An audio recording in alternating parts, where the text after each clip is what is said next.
we'll get started. Great. Thanks, Scott. And thanks everybody for coming today.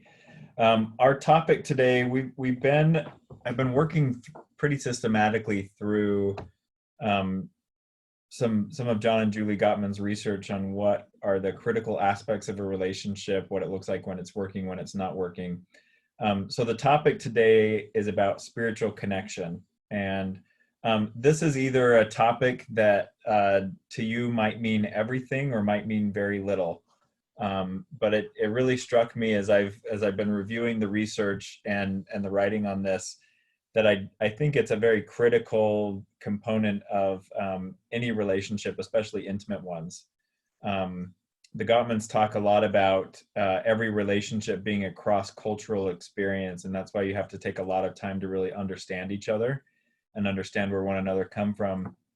Even if you grew up next door to your partner, they still came from a different culture than you. And a lot of making an intimate relationship work is not just in blending the two cultures, but really being able to honor the cultures that we come from, and to stay connected to those cultures in ways that are meaningful for us. So I would say that spiritual connection is probably one of the biggest cross-cultural aspects of any relationship, um, because it has a way of pervading and informing every area of your life. Now, in the Gottman's research, they would say spiritual connection also includes religion, morality, ethics, and beliefs. Um, so it's a pretty big area to know where you stand with your partner. Some of the reasons why it is a point of import in relationships, I think it offers one of the first shortcuts in getting to know each other and having a reasonable amount of safety and quote unquote assurance that the person you're with is a good person to be with. I would say that this even some of that spiritual connection, it may even fall into political affiliation for you. So if I know this person votes this way, or if I know that they worship this way, or they ascribe to this way of eating, this way of exercise, we make a lot of assumptions about each other based on that. And some of those assumptions can be helpful. They can be helpful places to start a relationship. But most of the couples that I work with find that no matter how much they thought they were in sync at the beginning of their relationship, there always comes a reckoning later on, where they may realize that they took for granted some of those perceived similarities or some of those wished for similarities. And then they have the hard work to do of really getting to know each other. And that's where I think religion and spirituality and the related topics can become the area of conflict, where really what the issue is we haven't done our homework with each other yet. We haven't put the work in here yet to understand each other. This is where when it comes to spirituality and religion for a person, this is where there's the intersection of their behavior, their beliefs, their internal thoughts, all of that. This is for most people, their sense of spirituality, morality, ethics, and beliefs is where some of their deepest held views spring from. This is where they orient to in their life. So it's really critical, if you want a close relationship with somebody, that you understand where they come from, and you also understand where you come from, what informs some of those viewpoints. I've seen with a lot of couples a conversation ender being inserted, where it could be a really great conversation starter just saying, well, that's just what I believe. And I think it's really valuable in building intimacy and even building trust and connection to further that inquiry with, well, why do you believe that way? Where did that come from? Why is that important to you? What are some times in your life where that belief made all the difference for you? It's difficult to really get into spiritual connection in a coupleship because it's not a real hard defined metric, but it's really, really important. It's one of those things that I think for most people, unless they've really devoted a lot of time, attention, study, and thought to it, they'd have a hard time even enumerating what it is they believe and what's important to them. It's more expressed, I think, in the way that people live, the way they make decisions. And to get to a point where you can talk about it, and to be able to talk about it in a way that somebody else understands, that indicates, I think, a level of personal work and a level of relationship work. And so it's not only is it an important area and a place where there can be a lot of conflict, it can also be a major source of healing for couples where there's been a rift. There are several couples that I work with at any given time where one or both parties is in flux on what they used to believe or what they thought they believed. And some of the most bonding and terrifying conversations I've seen these couples have with each other are along the lines of,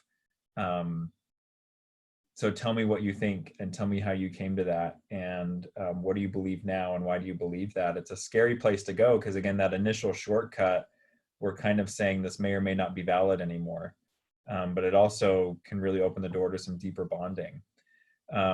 So some questions to ask yourself when it comes to spirituality, religion, morals, ethics, connection. I think the place to start in really getting your bearings on this in a relationship is to ask yourself the question, do you know how your spiritual beliefs, religious beliefs, ethical beliefs, moral beliefs, do you know how those were formed? Do you know what the story is? Do you know what the story is for you on how you arrived at those beliefs?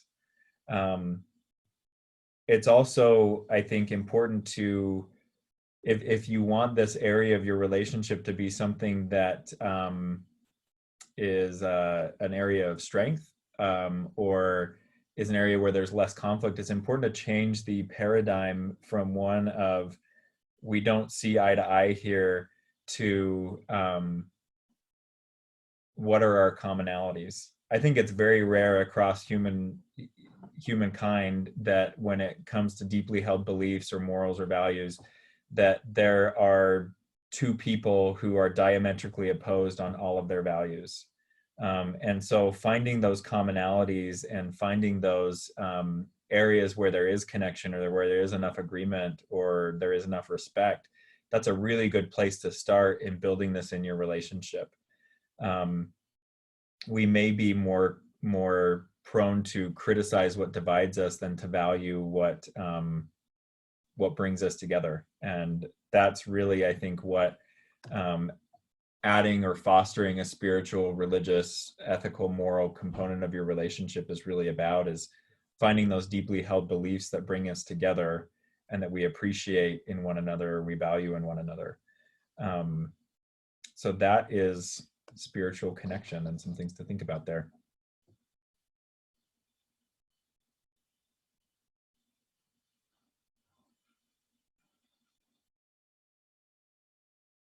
All right. Hi. We just got some spammy stuff, which I'm going to ignore. But welcome, everybody. Thank you, John. What a great topic. Feel free to ask questions using the Q&A feature. You can also send them via chat. We're happy to relay them for you. The whole time you were talking, John, I kept thinking, this is stuff that should really override hotness early in a relationship. Yeah, hotness is temporary. Yeah. I mean, I think so many people get together because there's this like, real serious attraction. And, in point of fact, the attraction long-term is, are we on the same page? There's that emotional intimacy. And that's the other thing I was thinking was like, this is emotional intimacy when you have these conversations. And that's sort of the foundation of a good relationship is knowing these things about your partner. Whether you agree with your partner or not, you know these things and, you work through it or you accept it or whatever. Yeah. I would say this is really the foundation of kind of that longer term intimacy. From a biological level, there's truth to that 7-year itch thing.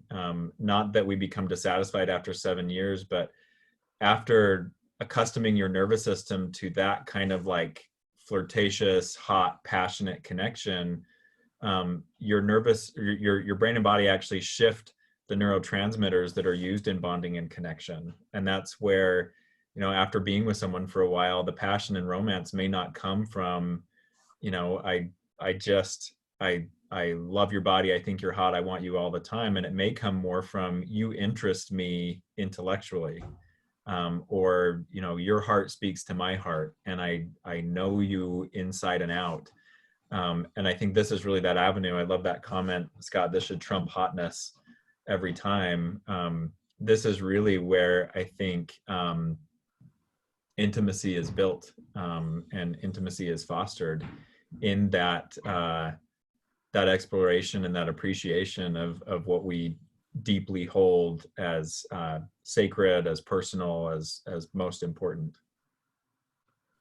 Yeah, it's I can't imagine. I love that you mentioned, in addition to the stuff the Gottmans came up with, that you mentioned things like politics and food and exercise, because those are really important to me. I can't imagine, I have certain political beliefs and values, and I can't imagine being in an intimate relationship with somebody who was at like the opposite extreme. Yeah. That would be tough for me. Or, food, I like food, and, I have a really good friend, and she's always saying, no, you have to eat only macrobiotic and this and that. And, and I'm just like, oh my God, how does your husband put up with this? I mean, you feed him like nuts and berries and nothing else. It's like, really? But things like that, that would be a real problem for me, and I'd want to know those things early on. You mentioned, we have a question which I'll get to in a minute. You mentioned that people's beliefs and values and things can change. And what do you, I mean, in a relationship, do you deal with that a lot in your relationships? Like after, when you get people, it's usually because somebody cheated on their partner. Yeah. But do you find that some of the underlying maybe issues in the relationship are that they've kind of grown apart in their values and thoughts and beliefs, and that's what really needs to be dealt with as much as the infidelity? I can't count how many times I've seen a correlation between secrecy and acting out and this, whether it was a fundamental shift in how I perceived myself and how I believed, or whether I never told you in the first place. But this underlying belief of you could never accept me, really fueling a lot of that, that secrecy and that disconnect. And again, I can't count how many times I've heard spouses say, I wish you would have told me sooner. We can do this. I've worked with a lot of couples where there's been faith transition in one or both partners. And I can't count how many times I've heard from a spouse saying, I didn't marry you because we went to the same church. There's all these other qualities that I love about you. And they'll ask, like, are those still the same? And by and large, that person will say, yeah, I'm still the same person that I was. I just don't see the world the same way. And I think it's a reality about, if you're a living, breathing, thinking, feeling organism and you go out in the world to any degree for any amount of time, you will come back changed. And if you accumulate all of those changes over years, to think that our beliefs and our perspectives will remain static, I think is a little bit naive. And that's why a capacity to talk about these kind of things and to engage on these kind of things is really, really critical. Because if we can't, before you know it, you find yourself in a relationship with a stranger, and it seems like the cultural differences are insurmountable. These are things that are really important to update each other on bit by bit and happening by happening, as long as it's safe to do that. And I think it takes a lot of practice in a coupleship to make it really safe to get into those deeper held feelings and deeper held beliefs. Yeah. It's, I think I'll use my sister as an example. She's in a relationship with a guy. They've been living together for, I don't know, a good decade. They've both been married before and don't want to get married again. And even my parents are okay with that, which is kind of cool. But in the last year to 18 months, my sister has started going to a local church, and it's something that she's getting really into. And her pseudo husband, they talked about it, and he said, I don't want to go to church. I want to play golf on Sunday. So he goes and plays golf on Sunday, and she goes to church, and she hangs out with the friends she's made there. And then in the afternoon, that they have their normal Sunday, and they're okay with it. But they're okay with it because they talked about it, and she's not trying to force him to come along, and he's not trying to force her to go play golf, or telling her, no, I don't. They're giving each other space to be themselves, and but they're also, I think when you get older, it becomes easier to accept that I'm who I am and you are who you are. I think when we're younger and we first meet, everything seems like we're just so in tune, and we're not. Yeah. So, okay, let's get to our questions here. By the way, ask questions using the Q&A feature or the chat feature. We're happy to answer anything that's not gross and disgusting, like some of the comments I got earlier. I think I may have gotten rid of that person. I didn't see questions in those comments, so there's nothing to answer. Yeah, they were pretty nasty. I recently, sometimes people think they're gonna, I don't know, act out in one of these. I recently caught my boyfriend in multiple lies involving flirting with women he works with, cheating on past wives, and texting/hiring sex workers. At first, he denied and lied about all of the above, and has slowly revealed truth in and out of therapy for the last 3 weeks. I have been so angry and confused about whether it's worth moving forward and building trust. We've only been together for 6 months. Any suggestions? A lot packed into that. I was going to say my first reaction is wow, and I am so sorry that you're discovering that and discovering that in this way. The heart of the question, is it worth moving forward and building trust? My honest answer is I don't know. I think that's something that time will tell. Some recommendations that I make to people at the beginning of discovery like this is first, just as quickly as you can, I think it's important to get to a place where all options are on the table for you. And that's the option of staying in the relationship. That's the option of leaving the relationship. That's the option of reconfiguring the relationship. I think it's important to get to a place where all options are on the table, because there's a part of this equation that's definitely not up to you and out of your control.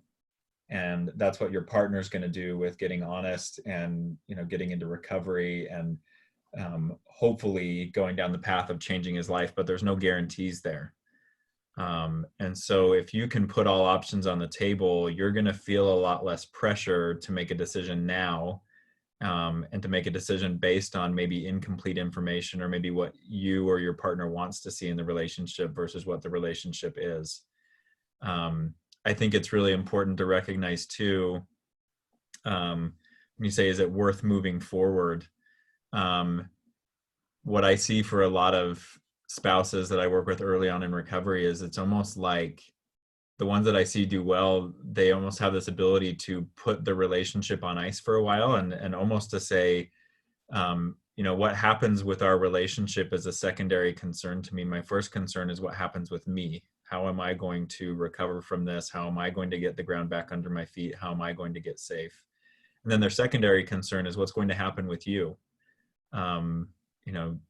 Discovery or disclosure puts you at a really critical crossroads. And the decisions that you make, while you may not be able to make decisions that fix all the problems immediately, you are making decisions about which road you head down. And those are really important for a spouse or a partner to observe. Does this person take it seriously, or are they going to, respond to the crisis, and once it feels better, go back to everything's fine? With the magnitude of things that you just listed here, I would say therapy for 3 weeks is not enough time to determine if this person's really in recovery or going to be getting honest. There's a lot to work on here. And then I would, so the first concern is, how am I getting the ground under my feet? What are you going to do about your recovery? And then the third concern is, what does that mean about our relationship? And I think that can be a really important boundary for your own sanity and for your own safety to essentially for now take yourself off the hook for having to make a decision about the relationship and prioritize your own safety first. If you feel like you can't trust what's coming from your partner, I think it's important maybe to disconnect in a loving, compassionate way from this person being your source of truth about what's going on in the world. And that's where getting connected with a group can be really helpful for you. Getting connected with a therapist of your own can be really helpful, so that you can get your own bearings and you can start to tell up from down again, and night from day again, because that gets really altered and really confused right after this kind of discovery. So I guess the short answer would be, there's no way knowing now if it's worth moving forward. What's critical right now is that you address the holes in the lifeboat for yourself, and then, get to a position where you can observe your partner accurately and fairly, so that you can get an idea of what they're going to be doing with their life after this. Yeah, that would be my answer there. Yeah, in his book Out of the Doghouse, Rob Weiss suggests, after discovery, early on in this, should I stay, should I go phase, putting the relationship in a safe harbor for 6 months. Just no decisions about staying or going for 6 months. And sometimes that gets extended, but it takes some time to get some clarity about what you want and need going forward. And it also takes your partner some time to figure out, is he going to change his behavior or not? Yeah. And is he going to re-earn trust? And because it sounds like he has a long pattern of cheating on past wives, flirting with women he works with, texting, hiring sex workers, covering it up, lying about it. That's a pretty long history when it's past wives, plural, especially. John, how likely, and I know you probably can't answer this question with any certainty, but how likely is it that a person like that is going to make some significant changes? I would say if a person in that position, I'm working with a guy right now that I'm just floored with what he's doing in his recovery, given his past and how he's justified in the past. And I'm not saying there's a magical formula at all, but one of the things that made a difference for this guy is the last time that he was caught, which was about a year ago now, it devastated him. And he actually got a look at what he stood to lose by continuing his behavior. And I would say just about every day, probably multiple times a day now, he thinks back to that and he thinks, I never want to be in a position again where I am putting my family in jeopardy, I'm putting my relationship in jeopardy, and I'm telling myself that it's fine. So in his case, I would say the last D-Day scared him enough to prompt a reorientation. Now, he doesn't act out of fear primarily anymore, but initially he had a gut check in discovery, and it was not business as usual after that. I see a lot of guys in a similar situation here who, because they've done this a lot before, they're really good at jumping through the hoops, and they're really good at figuring out what's just enough to placate, what's just enough to make you feel calm enough, or to make this seem like it blows over, and they're good at doing just enough. I would say for those guys, it does not hit them where they live, the consequences of their behavior and the potential consequences of continuing that behavior. I'd say that's a very critical realization to come to, that realization of, I cannot keep living this way. If he has any inkling at all of, oh, it could still work, maybe I don't have to get honest, or maybe this isn't important to look at, or that's not a big deal, I don't think the chances are great for solid recovery. But if there is a real, if there really is a, call it a come to Jesus moment, a reckoning there of, this is big, this is serious, and I can't do this on my own, then he could have a really good chance of getting healthy. It's not easy. It's not easy at all, but I would say that emotional response, in my experience, is one of the biggest indicators of whether or not lives actually change. Yeah, I think you hit on. I'm so glad you answered it that way because that's my experience. I was an active addict with multiple addictions from middle school into my 30s. I had about 25 years of active addiction, and there was a day, and I was at a bar, and I had a drink in my hand, and I'd been in and out of recovery for sex addiction and alcoholism and drug addiction at that point. I had a drink in my hand, and I thought, this doesn't work anymore. Mm. I can't live this way anymore. And I think you use those exact words. I can't live this way anymore. And I had that thought, I can't live this way anymore. I have to change. And it wasn't about me wanting to keep a job or stay out of jail or keep my family talking to me. The motivation for me had to come from within. I'm dying inside. Mm-hmm. And it sounds like that's kind of the come to Jesus moment. The come to Jesus moment is I'm dying inside. At least it always is for me. And I find with other people, I'm dying inside. And now, if I had been in a relationship, part of that dying inside might have been I'm destroying the one thing in my life that matters to me, and that's killing me. But there is hope, even for a guy with a really long history of cheating. Mm-hmm. And that's kind of why I asked that question. The person who asked this question may be thinking, oh God, he's been doing this forever. What makes me think he's ever going to stop? He may have that moment where he needs to stop for himself, as well as for you. The other question I wanted to ask you, John, out of that one, and we've got another question that's come in here. They're getting sort of partial disclosures, drips and drabs, it sounds like, both at home and in therapy. Should that just be put on hold for a while? I mean, I know you cheated. Let's just leave it there for now and do a disclosure later. I would say, for the sake of everybody involved, let's stop believing that the whole truth is coming out. Because for the addict who's been caught, usually the story that they'll start telling is, okay, what's the minimum amount of truth I need to tell in order to get over this? There's not a commitment to complete honesty early on, usually. And so to save yourself from compounded trauma by a trickled disclosure, I think it's like you just said, Scott, to say, okay, we know you've cheated. Let's put that on hold until you have the whole story all gathered together. And I'm going to take some time too, and I'm going to determine what level of information do I need to know in order to feel safe. I've worked with couples across the gamut. I've worked with people who want bank records and details, and I've worked with people who say, I just need to know that you were unfaithful and what kinds of infidelity it was, and that's all.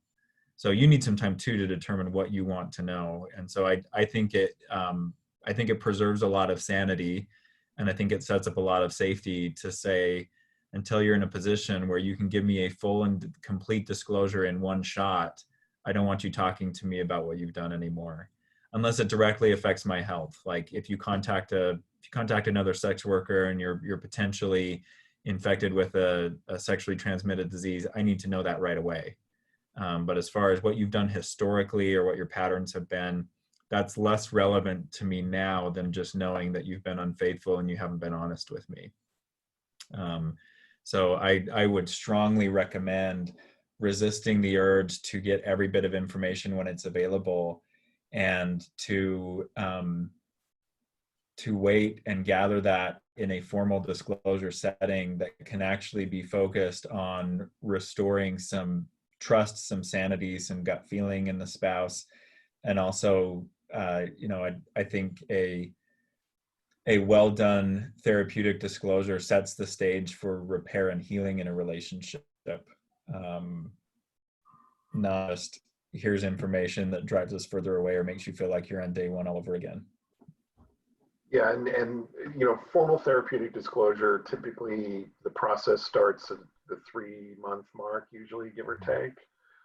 So you're a little bit away from that. So it might just be, let's just get through the day today. Yes. Yep. Yeah. Next question here. My finance, I assume that's fiance. Sorry, the copy editor in me comes out. My fiance will not seek her own recovery. I've been in recovery for a year, but for her, she says nothing has changed. I'm dealing with catastrophic responses for benign issues. It's getting hard to keep going. She doesn't understand addiction, and I'm failing at ways to safely talk with her. Any advice? What a great question. Yeah, really, really good question. And I have a couple thoughts. First of all, for the vast majority of people that I work with in recovery, usually their loved ones don't see any kind of change for the first 12 to 18 months. And it's a it's a really unfortunate disconnect because a lot of the people in recovery, when they get solidly in, they'll say, I can't believe how much has changed in the last year. I'm a different person. I think a lot of those changes are internal and they don't show up in relationships yet. And so that can be part of that disconnect is, and to that I would say, hang on and keep working a solid recovery if you have a solid recovery program. If you don't, solidify your recovery program, dive deeper into it, become more of the person that you want to be regardless of your partner's reaction to that. The second piece that I would say to this, if you haven't read Out of the Doghouse, I would definitely read that and use it as a guidepost, not in the sense of what am I supposed to do, but I think in the sense of understanding why a partner might respond in this way. A year in some ways feels like a really long time, and there's a lot that can happen in a year. Depending on the way that the discovery of your behavior impacted your spouse, a year can be no time at all, or your fiance. A year can be no time at all. And I've seen scenarios where it takes a partner a while to say, okay, it's safe enough, or I realize now that you're not going to make this about my issues if I go to therapy too. That now I want to look at what happened and I want to look at restoring trust. Sometimes grief puts us in a place where we don't make decisions for a really long time. And that's a natural part of grief too. So I think working to understand and place and empathize as much as you can with your partner's experience would be a more helpful than not direction to go. At the same time, I think it's really important to be gauging how you feel in your relationship and how you feel about what your life and your recovery needs. Because unfortunately, I've seen some scenarios where a partner never engages in recovery. They don't want to look at it. And it's not from a stance of, they want to punish you forever or they're not committed. There's a lot of reasons why someone may not be real excited to dive into this, especially when it's in a scenario that they didn't ask for and they weren't expecting in the first place. So it's really important as you maintain your own health and your own presence, you may become aware that you might need a change in the relationship and your partner might not be ready for that. It may be, I need us to talk more openly or honestly, or I want you to know what's going on in my emotional world and I want to know what's going on in your emotional world. I think it's important to keep an eye on your own recovery first and foremost, so that you know what it is you're needing and what it is you're feeling. And the focus just isn't on frustration of we could be in a better place if my partner would just, because I think at the end of the day that narrative gets us virtually nowhere. We could each make an endless list of our ideal partner and the things that we want them to do or not want them to do. And at the end of the day, the truth is you are who you are with who you're with today. And that could change tomorrow, but don't bank on it changing tomorrow. Look at what it is today. And I think being able to ask yourself the question, what can I do with this as it is today, opens up a lot of opportunity. I think a lot of betrayed partners also, have deep childhood wounds, trauma and things that they don't want to deal with, and they're afraid that if they start going to therapy that they're going to have to dig up their whole life and relive all of the bad moments. And there's a fear about reaching out for support and help that often keeps, not just addicts away from treatment and therapy and recovery and 12 steps, but it keeps their partners away. It's a fear of the pain that I might have to feel. Well, unfortunately, and Dr. Rob came across this in some of his doctoral research. Unfortunately, there's a lot of therapists out there who, when they have a partner who comes and says, I just found out my partner's cheating on me, that therapist will gather information about their background and say, well, this is why it hurts. It's about the past. And they're missing the whole, like, they're bleeding out because there's been relational trauma now. And that's really important to address first. I think that those fears about getting in and experiencing a lot of the pain, they can be, well-founded. If you're in a year of recovery, look at all the things that you've had to look at that maybe you thought weren't connected at all, and then you discovered that they were. I think it's really hard to gauge the right time for someone to go and work on these issues, especially if they're carrying a lot of pain or haven't had good experiences with help or therapy before. Yeah, we just got a comment from this person. I'm working hard on my recovery. I'm needing connection and autonomy at the same time. Great. Mm-hmm. But I'm afraid her issues are worse than mine. I can see and be empathetic about her past, but it sounds like she doesn't want to go there. Yeah. Let me take you, John, back to what you talked about today, which is spiritual connection and this values connection. Would having some conversations about that kind of stuff maybe help them develop some intimacy and open up a little bit? I mean, how could that go? It can help if both parties are willing enough.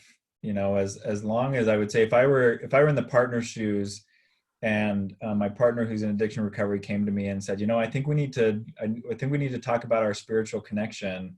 I would look at them sideways and think, like, are you distracting because you don't want to do the hard work of accountability and recovery, or what's going on here? So with any of these aspects that I've talked about in strengthening your relationships, no single one is a silver bullet.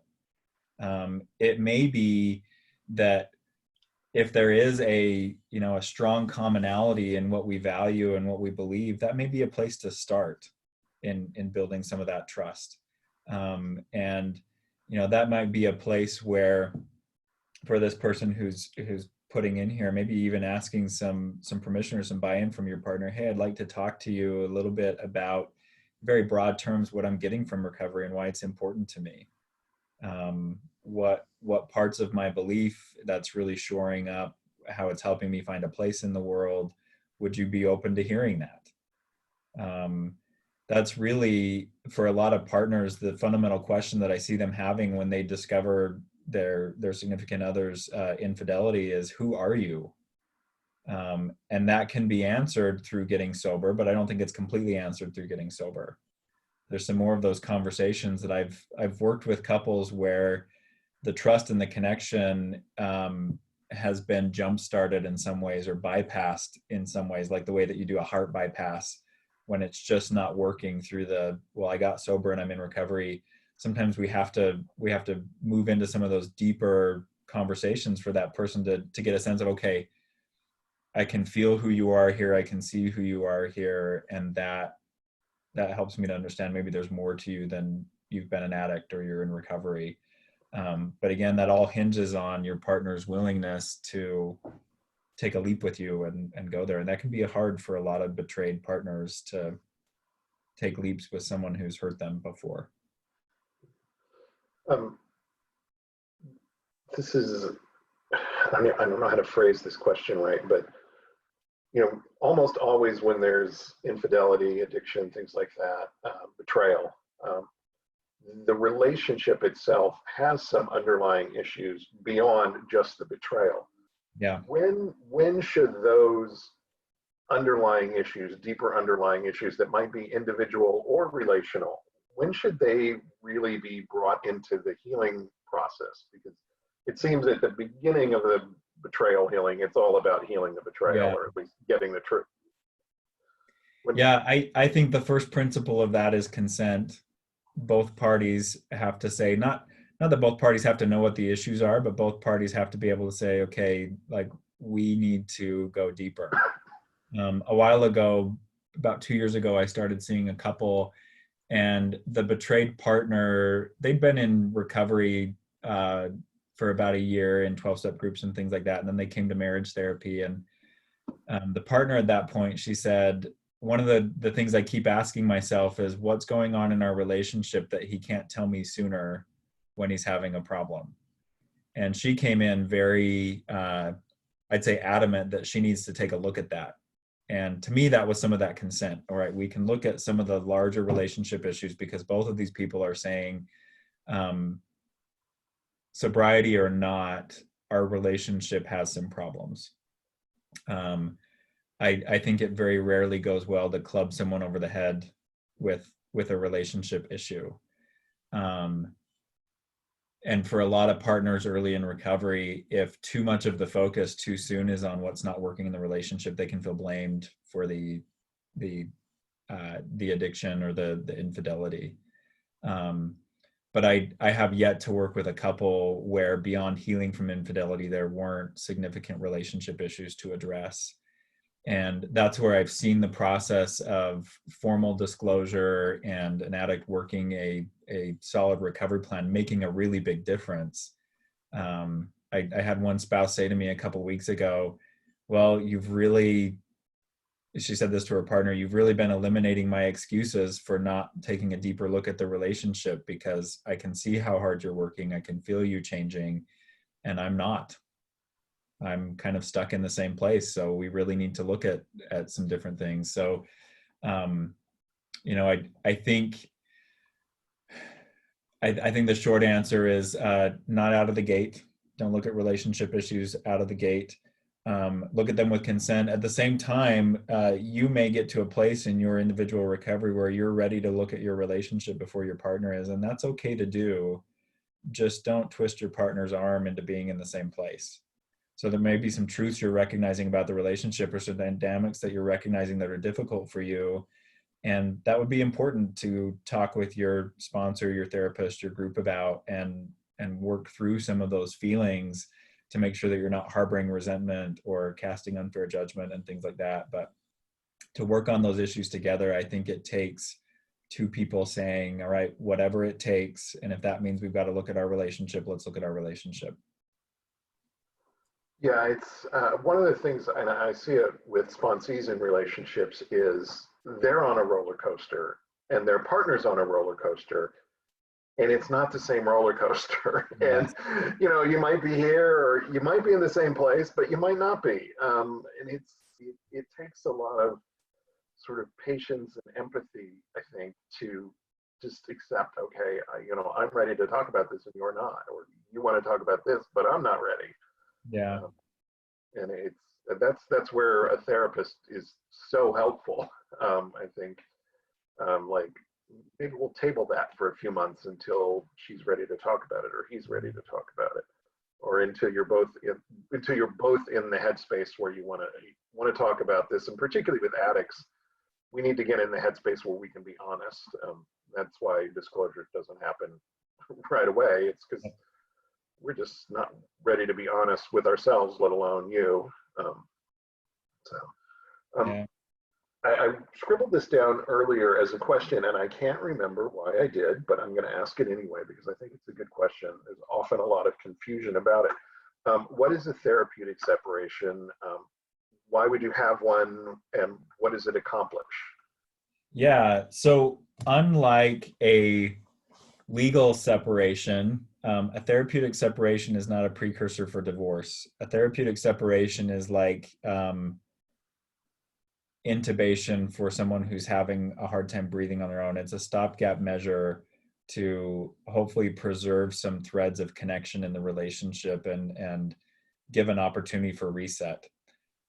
So in a therapeutic disclosure, I most often recommend those when the individuals in the relationship are having a hard time not being consumed by the emotions of their partner or the experience of their partner.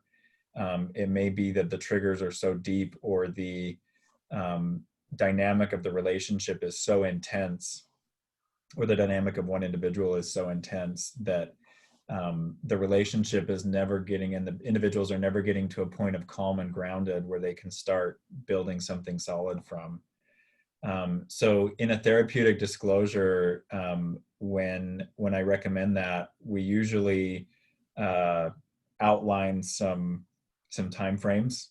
We're going to go 30 days and reevaluate. We're going to go 60 days and reevaluate. We're going to go 90 days and reevaluate. The whole purpose of a therapeutic disclosure is to come back stronger.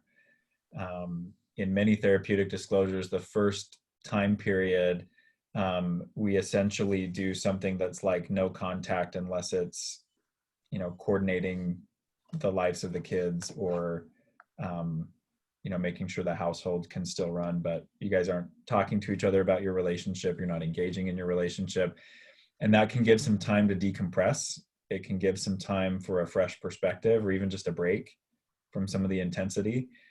And then before too long, we want to start re-engaging some contact. So that may look like and couples in therapeutic disclosure, they continue to come to marriage therapy throughout that. That's a really important piece of it. We're not taking it's not a test drive for divorce. It's an opportunity to regroup and ground, and kind of learn what you need to, that your relationship might be clouding a bit. And so there's some hallmarks in that. We want to reestablish some safety of communication. So we might work on some conflict styles, or we might work on flooding, getting really emotionally activated. We want to initiate a workable lifestyle for both partners in the relationship. So, if there's issues around anger, hostility, sobriety, things like that just are not safe to be brought into the home where the person's living. We want to make sure that during a therapeutic separation, that those issues are addressed and able to resolve. And then we really start to focus, almost from the ground up, rebuilding the connection in the relationship, and starting to address some of the long-standing issues, the simmering resentments that need some resolution before we can come back together. And sometimes, to get into those long-standing issues and resentment, there's a lot of emotional activation for a while. And this is where the therapeutic separation can be beneficial, is we can get into the issue and be productive about it. And then you're not going home together to kind of like, how are you doing? Are you angry at me? What's going on? You get to go home and have your own emotional experience with that, and actually process through. The goal of the separation is to decrease intensity, reestablish some intimacy and some connection. And like I said, it's like a what's the word I used? It's like a breathing tube, or like, the shock paddles on the heart. It's to start things up again. And hopefully, as we start things up again, we have a rhythm and we have a pattern of interaction that's more healthy than what it was before. Sometimes in coupleships, we get so locked in a toxic dance that we need a break from that level of interaction, just to break up that toxic cycle. Thank you. By the way, if anybody has a question, we have time, so use the Q&A feature, ask us a question. But I actually kind of wanted to take us out on a hopeful note, because your topic of spiritual connection, to me, feels really hopeful. It's something that couples can build, even before, during, and after infidelity. And I think many couples, once they go through the recovery process, they say, "Wow, I'm so glad this happened. Even though it was miserable, I'm so glad it happened, because our relationship is better than we ever thought it could be. We're much closer." Do you see that? And how does that kind of work? Why does it work? Why do relationships sometimes break up, but sometimes come out stronger and closer? Yeah, if I were to boil it down to one thing, and this is my anecdotal observation, this is not based in the research, I don't think. But I would say, when there's a culture of appreciation that emerges from watching each other in your struggles, like in recovery, or when I work with individuals and couples where there's a faith transition happening or things like that, when there's a appreciation and a respect for the struggle and the life lived, I think that's where I see a renewal in the relationship.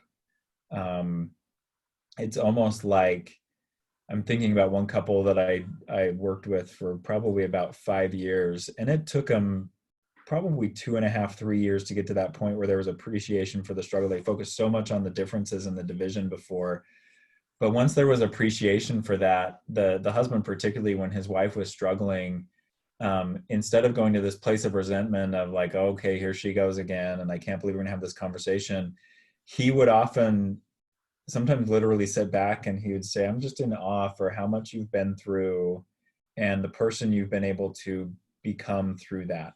You have so many reasons to be bitter and so many reasons to, mistrust and be full of hate, and you're not. And so for him, it was this real reorientation from, I can't believe you're struggling and it's hurting me, to, oh, you're struggling again, and that struggle is very real. I can respect that struggle, and I really appreciate what's grown out of that struggle. So I would say that's probably the single biggest factor I see influencing whether or not a couple builds connection with each other or whether they just try to get the hell out of Dodge. Yeah. Okay, we did get a question that came in here. This is from a sex addict who's been in recovery for 6 months. And this individual says, one thing I'm struggle with and don't fully understand is boundaries. How do we deal with boundaries? I feel that boundaries should be written down like a contract and be very specific. Do you have any recommendations on how both of us understand and agree to boundaries? Yeah, so boundaries are a real letter of the law, spirit of the law kind of a thing. And I think that a lot of couples, a lot of relationships can get bogged down in the let's spell everything out. I've worked for organizations before where their employee handbook was ridiculous. You couldn't get through it because there was a procedure and a rule and a statute for everything. So when you get to maybe initially an understanding, like being able to keep in your mind, okay, what is the boundary? It can help to have a written list, because you don't live in your spouse's world. You don't walk in your spouse's shoes. So what's important to your spouse may not automatically be important to you. So that's where I see a written list can be really helpful. The real work in boundaries is, I think, understanding the why. Why is this important for your spouse? Not debating the why, because if you get into debate, hey, you got to tell me why you need this boundary before I start respecting it, the game is lost. Boundaries in their most simple form, I think, are simply a statement of what's okay and what's not okay. And that, from that piece, like behaviorally, what's okay and what's not okay, that's very simple to understand. Where those boundaries really get internalized and respected and they become a functional part of a relationship is when you can get into the, tell me why that's important to you. Tell me the story behind this one. What difference would it make for you if you woke up tomorrow and you knew you didn't have to worry about, pick something benign like, I'm not your maid, I'm not going to do your dishes, it's not okay for you to leave your dirty dishes around. Tell me what a difference it would make for you if you woke up tomorrow and you knew that you weren't going to have to deal with my messes. That really gets into the spirit of the law, if you will, really emotionally understanding your partner. And I think that's where the real pay dirt is in setting, maintaining, and discussing boundaries. Is it's an opportunity to get to know on a fundamental level who your partner is through the avenue of what's okay and what's not okay with them. There's always a story behind that. And oftentimes that's where I think it's hard to accept somebody's boundaries, because their version of events around why they feel the way that they feel, we may want to dispute it because we don't want to be cast in a certain light, or we don't want to be understood in a certain way. And if you can drop that, like, is the boundary valid or not? And you can move to, how does this boundary make you feel? Why is this important to you? It's a whole different world there. And that would be my recommendation for starting to change your relationship with your spouse's boundaries, is maybe you need those written down so that you can remember what they are. But really the work is diving into, help me understand what difference this makes for you. Why is it important to you? And if you're not getting it, keep at it, keep asking, keep learning. Yeah, one of the things I always tell people about boundaries is, if I set a boundary, it's not about me controlling your behavior. It's about me controlling my behavior. Yeah. So, John, if you leave your dishes in the sink, in the past, I've always, put them in the dishwasher for you, but that makes me feel devalued and you don't care about me. So from now on, I'm just going to leave them in the sink, Yep. and you'll have to take care of them yourself. Yep. The boundary is not about telling John, don't leave your dishes in the sink. The boundary is about me saying, I'm not going to clean up your mess. I'm not going to put myself in a position to be your maid. Yeah. And it's boundaries. I also tell people, particularly sex addicts, because they set boundaries and they're afraid to let anybody in. They think boundaries are a wall, and they're not. Boundaries are not about keeping other people out. They're about letting other people safely in. Yep. And if you approach boundaries that way, how can I be safe for you? How can you be safe for me? I think it works a lot better, because it's about, let's grow closer, but let's do it safely. Yeah.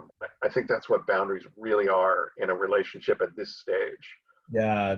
Before this whole lockdown thing, my sister-in-law went out of town with her husband, and they have their youngest is just a couple years older than my oldest, and they really like to spend time together. But this kid is really difficult for me.